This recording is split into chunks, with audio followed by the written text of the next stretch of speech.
I need the most expensive item in the game. You see, my friend Carl the Space Duck is trapped on the icy planet of Glacio. And in order to get way past our solar system, I need antimatter. And it's not cheap.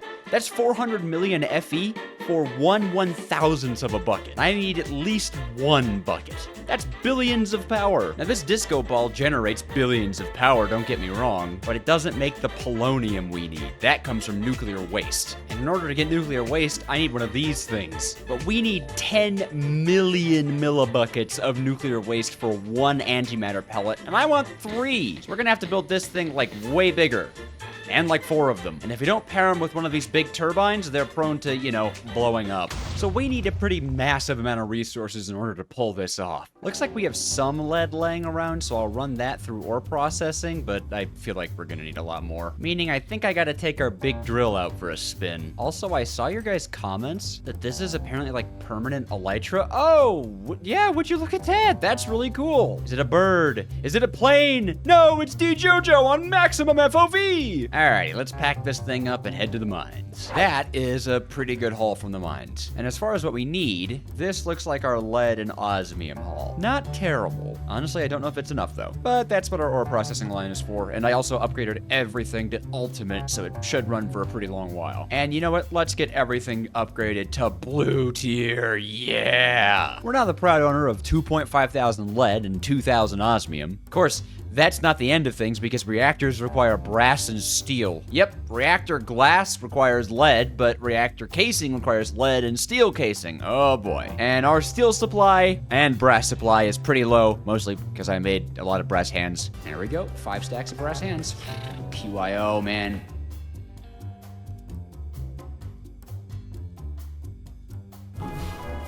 No! That was a mistake, but that happened during the live stream, so it's not relevant. In any case, I have to make a lot more of this stuff. So let's add a little temporary setup here for us to create as much brass as we need. And with a little bit of lava, we've got ourselves a respectable temporary brass generation machine. But you got nothing if you don't have excess of it, so let's add some more copper and zinc. That'll do it. Now we also have to solve our lack of steel. And if you're unaware, steel can be made inefficiently with coal dust or super efficiently with enriched carbon that comes from coal or charcoal. We're doing okay on coal and not great on charcoal, but I don't know if 4 stacks of this stuff is going to be enough, but I guess we'll at least give it a shot. While brass and steel work in the background, we gotta get started on concrete. See, we actually need somewhere to put these enormous reactors and turbines, and I kinda don't want to put 4 volatile nuclear bombs near my base. And space is about as far from my base as I can get. But that means we need a super fancy space station, which naturally means concrete, of course. So I'm gonna be adding 3 new silos to our lovely industrial district. Why is there a Herobrine pig over there? This will be a gravel farm. Over here, we can fit in a sand farm. And lastly, we get our grubby hands on a concrete maker. But we're kind of out of bricks. Yeah, we got to fix that. Thankfully, we have quite a bit of clay balls though, so that shouldn't be actually an issue. This should hopefully be enough bricks to tie us over. Oh, absolutely. I'd also like to grab some terracotta, which is of course easiest by just smelting down some clay. And thankfully, I think we have, yeah, a ton of granite. Do we have any mangrove? No. We do have a propagule though. Never actually grown one of these trees before in Minecraft. Kind of had no idea if it can just grow on grass. Whoa. Yeah, okay. Where's the tree part? Hello? Is it just, it's just the roots? What the? Wait. Oh no, okay. Oh wow, that's not a lot of wood. Huh. Oh, these are gonna be annoying. These are gonna be annoying, aren't they? I can already feel it. That whole tree was 22 logs only? Okay, I really hope this works with the Create saw. I am begging the Create devs to have implemented this as a feature. I mean, I guess I'd put it on the root. Please, please, please, please, please, please. Yes, yes, that makes life so much better. I love the Create mod. Alrighty, this should be enough. Herobrine pig is still there. Ugh. Want to see me build a silo? Want to see me do it 2 more times? Ooh, they're looking pretty good, but they're also looking pretty red. I think I need to introduce another color to this.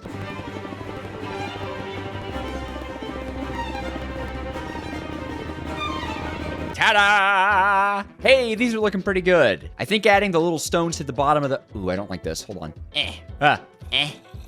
Bang. There we go. That's varied. Yeah, I think that just adds a little good splash of color and a little bit of lore. You know, these silos are built on top of a quarry, and that's where they're digging all their cobblestone out of. But speaking of cobblestone, these quarries, they're pretty empty. They're pretty, oh, hey there. They're pretty full of nothing. So I think I ought to fix that. So we have ourselves some igneous extruders for cobble gen, and the illustrious crushing wheels. We're gonna need more of those. And I don't know why I'm bothering explaining everything. You guys know what a gravel on a sand farm looks like. I'm gonna try to power all of these off of a single steam engine that's gonna be powered by bioethanol. So even though this is only a level 1 steam engine structure, it should count as a level 2. And that's kind of going to be enough, I think. Power this guy, we can actually use a quantum entangloporter on the biofuel network, and then have it eject fluids to the right, and there we go. Boom. That is level 1. Right, it's not big enough to be level 2. Easy fix, easy fix, easy fix. Oh, maybe not if you're foolish. Ahem. Okay, there we go. That is a level 2 steam engine. Yes? Yes. Cool, off of 1 blaze burner. You guys know how gravel and sand work, so I'm gonna go get to it. Nothing too difficult. We have ourselves the gravel farm. Our cobblestone comes from here, and it goes down into these chutes. Same deal with the sand farm over there, and I added this decoration element where the items are actually transported out of these chute lines right into the concrete tunnel. Tower. What are these? Silo. It's been too long since I played Stardew Valley. No way! All we have to do now is get the concrete mixer set up in here, which shouldn't be too hard, but there's a feature of it I kind of want to add. With the mixer powered and hoppers on the output, we can now actually, use the sand and gravel farm, but concrete needs dye. So I was thinking we should have a little input on the side of this. We'll have to cut into one of the stones, but we could have an input port for the kind of dyes that we want. So we have a loading depot out here that is just going to kind of run into the structure of this, pull it out to here, and be ready to receive. Or actually, that should be the output line. Not an issue. We can just drop a hopper right here and have an andesite funnel into it like that. Perfect. And then we could have the concrete powder output like so. Actually, though, that makes me worried that some of the dye will end up on this belt. Yeah, I think I'll just move this one back. Hoppers are still useful, even in the Create mod. And then what we could do here is cover up the hole with a brass tunnel just to make it look really cool. And then for consistency, get ourselves some brass casing running in on the loading depot. Oh, that looks good, yes. Although maybe a brass funnel would look better here, but I believe that has to go into an inventory. Maybe it works on tunnels, I have no idea. I do like how this looks. That's actually a really good look. I'm gonna leave it like that and we'll see what happens. And of course, out the front is going to be our output. And again, I'd like to see if this functions because I think that actually looks really good. All right, last thing to do is power these things. And I think we're gonna want them running pretty fast. So just use this. Very nice. I love it when a project comes together. And lastly, we need a place to store our new found stuff. 1 barrel's not a lot of storage, but you know what? I think it looks cute in the context of things. And this actually came out looking pretty good. I'm really proud of these silos, actually. You know what? Let's add a barrel loading dock here as well. Yeah. That looks sharp. Very, very sharp. I love it. All that's left now is to fire up those igneous extruders and see what we got. Yes, gravel and sand. Oh, I love it. Perfect, perfect, perfect. Yes, and only sand in here. Beautiful. And now we can crush up some bones to get a large amount of white dye and, well, unfilter this from the stream. Beautiful, even. But I do want to replace this barrel here. Perfect. And then we can crush up the bone meal to turn it into even more white dye, which is awesome. Oh, yeah, that's plenty. And that should mean if I drop a stack of white dye into this here loading barrel, is it producing? Oh, my. Hey, it does work. Oh, that looks so good. Oh, the brass on brass looks really good. And there we go. That's our cobblestone. Why do I keep saying cobblestone? Concrete farm. That's so cool. Yeah, I am super into that. I am honestly super into that. With the concrete farm built, I actually do need a lot of black dye, so that means a coal or charcoal farm. Because, yeah, I'm very much completely out of this stuff, so it wouldn't be bad to get a tree farm up and running. And honestly, I'm thinking I'm just gonna cram it back here. It doesn't have to be anything too big or fancy. Although, come to think of it, if I do spruce trees like I usually do, it's gonna make podzol everywhere, right? Is there a way to avoid that? I mean, I guess probably doing a little bit of a build around it. Well, first things first, I think I'm going to get the actual tree farm laid out here and then see what we're working with. Tree farms are always delightfully simple with the Create mod, so I'm not too worried about getting it set up. I just want to make it look a bit nicer than just, you know, a big circular farm in the middle of nowhere. And this should be a fully functional windmill-bearing double spruce tree farm. Ooh, that's a mouthful, except for that part. I need to fix that part. Should be able to just let her rip here, and yep, that's looking pretty good. These guys are filtered, so if I drop the stack of those in, we should hear some tree plantage. Yes! Might need an extra saw on the edge of there, actually. I think you need a third saw for this one. Hold on. There we go. Now we should have a fully functioning tree farm that definitely works and will not immediately break, probably. Unless, of course, the deployers can't reach the edges, which might... Looks, they can't. Okay. It appears I'm forgetting my basic tree farming. Maybe I need to make a video on that. And definitely first try. There we go. Functioning tree farm. All the deployers, all the saws, all the chests, everything we need. There's even a portable storage interface. Boy, do I love tree farming. I'm not, however, a super fan of all this podzol that's going to be spread around the tree farm. Although that isn't too bad of a range, all things considered. I mean, I could just let well enough be and not really do anything about it and just, you know, move on with the video that already is going to take a while. Or I could just, like, freehand build a lumberyard that's going to look like crap. So, of course, that's what we're doing. So I began by just starting to clear the area, and you're getting voiceover Dejojo because I just kind of locked it in for the next hour. I just relaxed and did some building, and I have to say, I'm really starting to enjoy the building process. I got a simple stone and andesite layer down where the podzol would grow, and then I wanted to build a little, like, factory or hut, like a miniature storage device. But the thing was, I wanted it to have a copper roof, and the oxidizing of the copper was actually pretty easy because of Mekanism, but waxing it needed bees. And it turns out all the beehives around my house were vacated. No idea what happened. So I had to go on a bee adventure, and when I finally found them, they were almost ready to fill up the hive. But I got tired of waiting, so I tried breeding them, but then the parents went into the hive anyways, and after I took the hive, the baby bee, I guess, just didn't really see much of a point in living. So after being traumatized for life, I was able to get a block of honeycomb and wax up all of our copper, and I managed to use it to build this adorable miniature storage hut. You know I said this would look bad, but I'm actually really proud of it. I think it came out great. I love the sheet metal look, and I made the, you know, traditional little log piles around the area, smoothed out the terrain. I'm actually really proud of this miniature lumberyard, and when you're looking at it from like where you're intended to, the little hut actually does block the tree farm too, so it is a tree farm build. And on the inside here, we just have the sorting and storage system that just trashes the sticks and the saplings, and you know, it didn't need to look like this, but I thought it would be cool. And then of course we have ourselves the actual spruce outputs that we can now turn into charcoal or whatever else we want. So we now have concrete and black dye for the space station. We are pretty much almost there. Well, almost ready to build. Now, as you can see from this material list, we need a ton of turbine casings and reactor casings and fission assemblies, and yeah, I should probably get started on crafting all these because that's 500 turbine vents. Well, that was a very long hour of my life, but now we have this backpack filled to the brim with the materials I need for the mega nuclear space station. The last stuff we need is the SPS casings and the SPS ports, some of the most expensive items in the game. And it looks like I'm out of HDPE, which we need a bunch of. Okay, that took a bit, but it should be enough. And now we can make the 60 SPS casing required for a fully functioning supercritical. Just grab a few bits from here, and there we go, except we're not done because we need ports. I'm using 6 of them in this configuration, which is excessive, but, I mean, wow, that is really excessive. Hopefully I can make 24.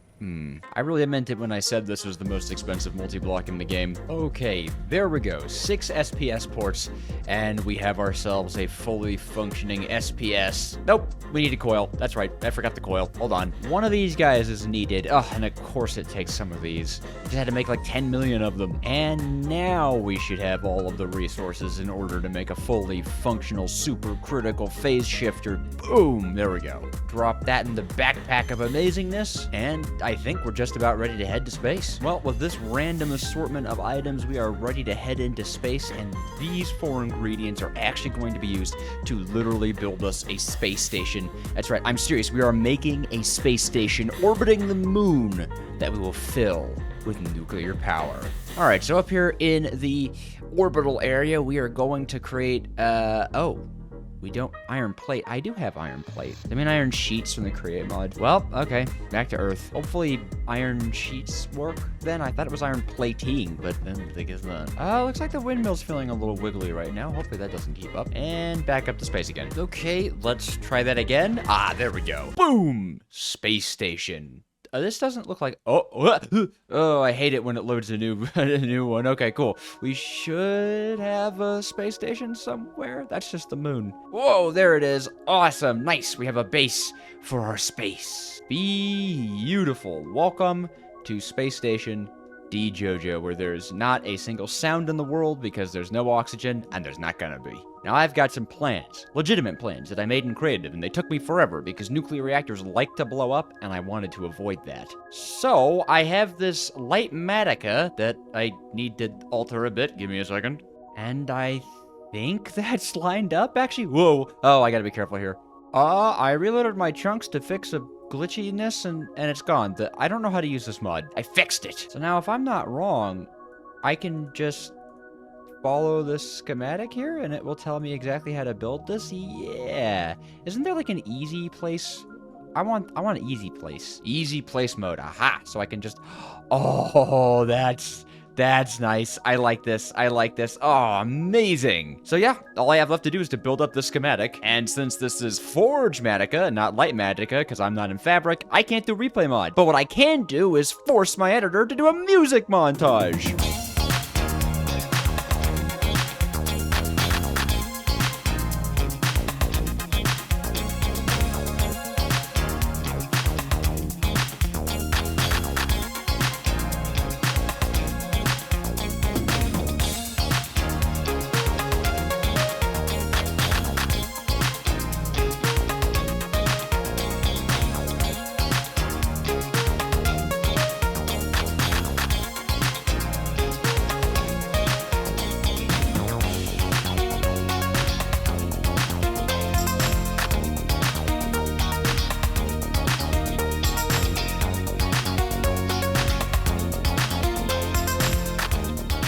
There it is. The great nuclear space station has finally come together. Oh, this was expensive. Each of these 4 reactor and turbine pairings are all going to be pumping out tons of nuclear waste. But we do have to fuel them, and we do have to fill them with water. And for all of that, I kind of want to use a quantum entangler setup, but that's a bit expensive and is definitely going to require us to do a little bit of work here. So, unfortunately for the time being, we have to head off of the space base and head back down to Earth. But not before I remember to put on the rotor blades. Those are pretty important. One of our first chores down here is we actually have to take this provider and set it not to power surge, okay? This thing needs to be priority 0. That's because it's extremely important that the wind turbines up in space don't overflow or they're blowing me sky high. Or, well, sky higher, I guess. Mixing up some endurium as well as smelting up some chromatic compound to really get this party started here, because we need a lot of that shadow steel goodness. Boom! I love the conversion effect. 5 Tesseracts. Okay. 2 more Tesseracts coming right up. And a side order of 5 quantum entangler. Pretty simply, we're going to be using these guys to take in water on the water network. And then back on the moon base, fill all the fellas up with a ton of water, because otherwise they explode. Oh, I won't lie, this looks cool from above. Alrighty, let's get this thing hooked up with water. And there we go. Each of the massive reactor towers is full of water, and the turbines will actually cycle the water back into them, so we don't need to inject any more water. What we do have to do is go back to Big Blue and make ourselves a centrifuging system in order to extract a ton of fuel. Because in order to make all the antimatter pellets that I want to is going to take millions of fuel, and I am just not going to do that through uranium. Whoa! Ah! Whoops. Dismounted a little early. Anyways, we're not doing that through uranium. Instead, I have a stellarite crystal that I can't look at it, but I have it, okay? I can grab this quantum entangler and repurpose it for even better things. By the way, here is the refined stellarite. I promise I have it. I got that fancy little nugget on a live stream, and it took me a whole 4 hours to get, and we need 3 more of those, I think. But that's for another project. Right now, we're making a centrifuge. That's because if I whip up this centrifuge here, as well as a chemical oxidizer, we can do something pretty special. Fissile fuel produced by uranium is slow and expensive, but with these 2 machines, we can turn this refined stellarite into literally all the fissile fuel we need for an antimatter pellet. It goes right in here, and it gases on up into a bucket of gaseous stellarite. We should be able to output that, yep, right into the centrifuge, which turns it into 10,000 millibuckets of fissile fuel per 1 millibucket of gaseous stellarite. That's a really good time. So now we can fill the water tank with, I guess, fissile fuel, which is kind of an accident, but I guess water is now also fissile fuel, I suppose. But boy, oh boy, does that make an absolute ton. And I know you've been waiting on it for the whole video. It is time to launch the nuclear reactors. We have the fuel, we have the water, we have the space station, we have everything we need to start making antimatter. Back on space base, we should see these things beginning to fill up with some fissile fuel. Oh, interesting. It looks like they don't want to because this is already being used as a water port. Not an issue. We can whip up some pressurized tubes to make their life just that much better. Hopefully this should do the trick. Oh, wait, no, it's just because gases aren't set to eject, are they? That's the issue, but may as well keep our tubes separate, huh? We're gonna be setting all of these to input-output just so that I can share the fuel between all 4 of them. I want this to be running evenly. That's gonna be the best case scenario. Now, one of the final touches is this daylight detector because, believe it or not, there's a day-night cycle even this high up in the sky, and unfortunately, the these guys won't produce polonium in the nighttime, which will cause the reactors to fill up on energy, and they explode. All this hard work, kaboom. So for safety, I'm controlling all of them through this one daylight sensor, and all I have to do now is to shift right-click on these guys here, and it will start up the reactors. We should hear that annoying sound. No? Yes? Okay. Oh, that's right, we're in space. It's not gonna make a sound. Right, okay, cool. Well, I can start activating these right now, and we should see them all kicking on, all of the turbines beginning to spin, recycling the water into it. There we go. Of course, nothing here is moving particularly fast. We are producing a small amount of nuclear waste into polonium, but this really isn't anything. What we have to do is set the burn rates of these nuclear reactors to their absolute maximum, which is 40 millibuckets a tick, and it's gonna go hard. You can see the water level drops, but it's holding steady, it's holding strong. Good, good, good, good, good. This is an extremely dangerous amount of nuclear waste to be producing all at once, but if you could believe it, it's not even going to be that much. I think it just got too late in the day, so all of them are actually disabled, so I suppose this is the safest time to be doing this, because, well, I gotta wait for the sun to rise again. And you can't sleep in space. No idea why. You can sleep, but it doesn't advance the time, because I don't know, world of madness, I guess. But as the sun rises in the distance, so too shall our nuclear empire rise. There it is. We should be active, yes, and all of these are now going to start filling up with the power, which we cannot let them do, so we are going to put a flux plug onto this fellow. It's already full of polonium. We're going to set this to power surge bypass limit into the network, and boom! We are now producing, oh wow, 0.016 millibuckets of antimatter, and we should see all of the turbines emptied. Yes, they should not at all retain any energy, because if they do, we're all gonna die in a horrible fiery nuclear explosion, and that would suck a lot. And this is the pathway to antimatter pellets, and you can see just how fast it runs. Yep, we need 1,000 millibuckets of that 3 times to do what I want to do. So, yeah, I'm just gonna wait here for a while, I guess. While I do, could you subscribe? Because we're like really close to 100,000 subscribers and the community's getting insane. Like today, my editor, who's editing this right now, made fan art of me as a gnome. I like that, but I'd also like to have even more of you guys in the community. So join the Discord, subscribe to the channel, 100,000 subscribers. I've been working on a big project in the background that took 70 hours to film. So that's where I've been.